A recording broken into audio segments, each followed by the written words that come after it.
గత 3 రోజులుగా కురుస్తున్న వర్షాల వల్ల చెరువులు, కుంటలు, వాగులు, వంకలు పొంగి పొర్లుతున్నాయని ప్రజలు వాతావరణ శాఖ సూచన మేరకు అప్రమత్తంగా ఉంటూ సురక్షిత ప్రాంతాల్లో జీవనం సాగించాలని నాగర్ కర్నూలు ఎమ్మెల్యే డాక్టర్ రాజేష్ రెడ్డి అన్నారు.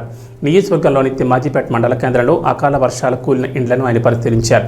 అదేవిధంగా మండల పరిధిలోని అప్పాజీపల్లి తాండాకు వెళ్లే రహదారి తెగిపోవడంతో ఎమ్మెల్యే పరిశీలించారు. ఈ సందర్భంగా ఇండ్లు కోల్పోయిన బాధితులను సత్తన్న, అజయ్, విజయ్, శివయ్య నివాస గృహాలను పరిశీలించి ప్రభుత్వ పరంగా వారిని అన్ని విధాలా ఆదుకుంటామని హామీ ఇస్తూ ప్రభుత్వ తక్షణ సహాయం కింద వెంటనే వారిని ఆదుకోవాలని తహసీల్దార్ని ఆదేశించారు. ఈ భారీ వర్షాలకు గాను అధికారులు వెంటనే శిథిలావస్థలో ఉన్న నివాస గృహాలను పరిశీలించి అందులో జీవనం సాగిస్తున్న వారిని సురక్షిత ప్రాంతాలకు, పునరావాస కేంద్రాలకు తరలించి అక్కడ అన్ని సౌకర్యాలు కల్పించాలని వారికి సూచించారు.